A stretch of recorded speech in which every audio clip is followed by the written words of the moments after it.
Imagine waking up, and the room is quiet. Not early morning quiet, no traffic outside, no voices, no hum of electricity. You check your phone, no signal. You walk outside, the street is completely empty. Not empty like a Sunday morning. Empty, empty. You are the last person on Earth. Here's exactly how that unfolds, hour by hour, year by year. You call out. Nobody answers. You check the neighbor's house. The door's open. Coffee's still warm on the counter. No bodies. No signs of struggle. Just gone. This is the detail that breaks most people faster than anything else. Not death, disappearance. If everyone had died, there'd be evidence, something to explain it. But there's nothing. Just an empty world, frozen mid-sentence. And here's the question that follows you for the rest of this story. Where did they go? And are you actually sure you're alone? Hold on to that. We'll come back to it. Your first instinct is to run. Search. Find someone. Anyone. You drive to the next town. Then the next. Every gas station, empty. Every house, untouched but empty. By hour 6, panic turns into something worse. Silence fatigue. Humans aren't built for total silence. No birds. No wind through traffic. No distant voices. Your own footsteps start to sound too loud. You talk to yourself, just to hear a voice. Any voice. By nightfall, you do something almost every last survivor in history has done in isolation. Leave a TV or radio running. Not for information. Just for the sound of a human voice, even a recorded one. It won't answer you, but it feels less alone. That feeling won't last. Here's something most people never think about first. The countdown already started.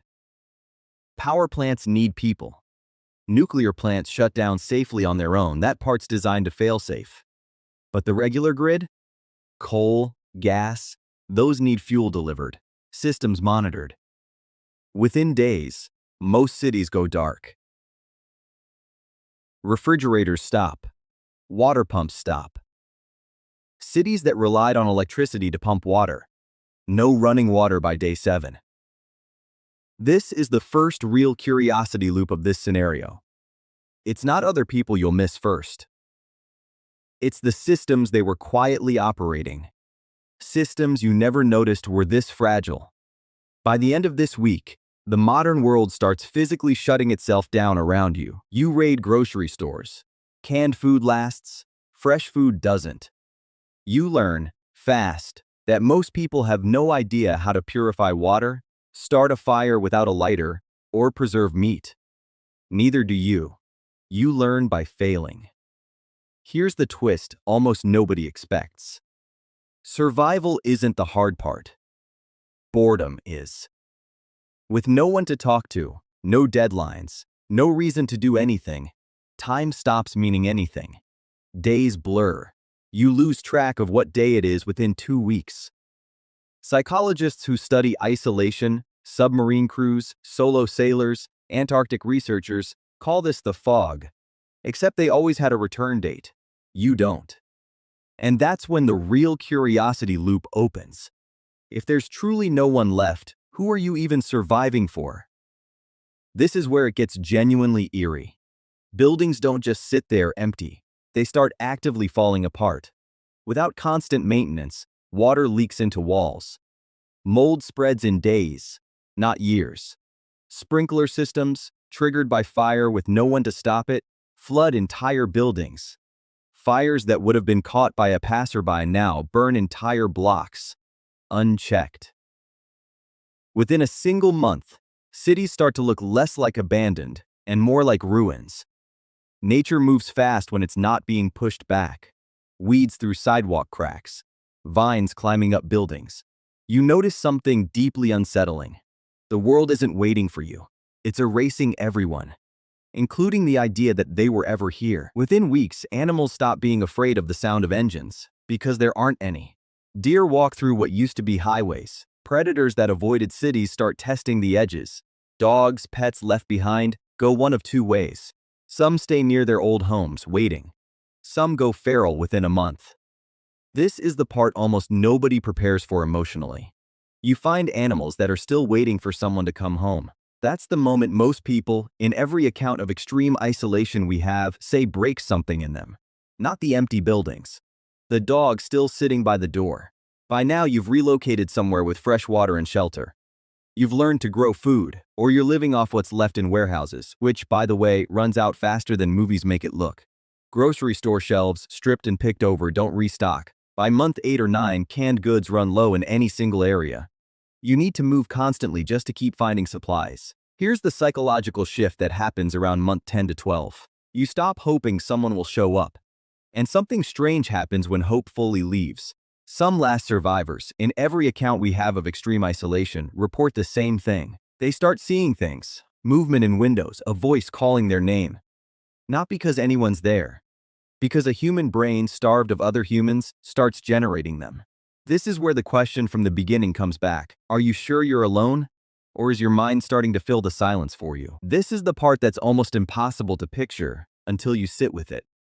Roads crack and disappear under grass within 5 years. Most wooden structures collapse within a decade without maintenance.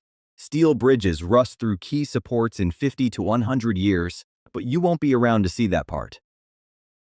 What you will see, within your lifetime, is the world quietly deciding it doesn't need any of humanity's infrastructure to keep existing. Rivers reroute around broken dams. Forests reclaim highways. You become a single, breathing anomaly in a world actively forgetting people ever ran it. And here's the loop this stretch of years opens. If nobody's left to remember any of this, did any of it actually happen? Here's something genuinely unsettling that isolation researchers have found. People who go long enough without talking to another human start to lose fluency in their own language. Not memory, fluency. Words get harder to find. Sentences get shorter. Some extreme isolation survivors, polar researchers, shipwreck survivors, describe forgetting how to have a conversation even after only a year alone. Being the last person on Earth for years, you might reach a point where you can no longer finish a sentence out loud. Not because you don't know the words, because there's no one left to build a sentence for. Let's go back to the question from the start. Everyone disappeared without explanation. No bodies, no evidence. In almost every last person on Earth scenario people imagine, from fiction to genuine survival psychology, there's one detail that keeps showing up. The person who thinks they're alone rarely checks everywhere. Basements, underground shelters, ships at sea, remote research stations. Statistically, if a global disappearance really happened, you would not be the only person who happened to be somewhere unusual when it hit. Which means the real ending of this story isn't you die alone. It's this. At some point, months or years in, you see smoke from a chimney that isn't yours. And you have to decide something you never expected to have to decide again. Do you approach it? Real isolation research gives us an answer, and it's not comforting. People who spend extended time in total isolation, then encounter another human again, often react with fear before relief. Not because they don't want company, because prolonged isolation rewires your threat response system. Another person becomes an unknown variable, not automatically a friend. This is the twist buried in the entire last person on Earth fantasy. We picture it as loneliness. But the real, documented psychological toll isn't the absence of people. It's what isolation does to how your brain reacts when people come back. Strip down food, water, shelter. Those are solvable problems. The real unsolvable problem is this. Humans aren't built to exist without being witnessed by other humans. Not loved, not helped, just witnessed. Every habit, every sentence, every reason to keep going quietly depends on someone else being there to notice. Take that away completely and it's not your body that breaks down first. It's the part of you that only exists in relation to other people. That's the real ending of this story. Not you'd survive. But would you still be you?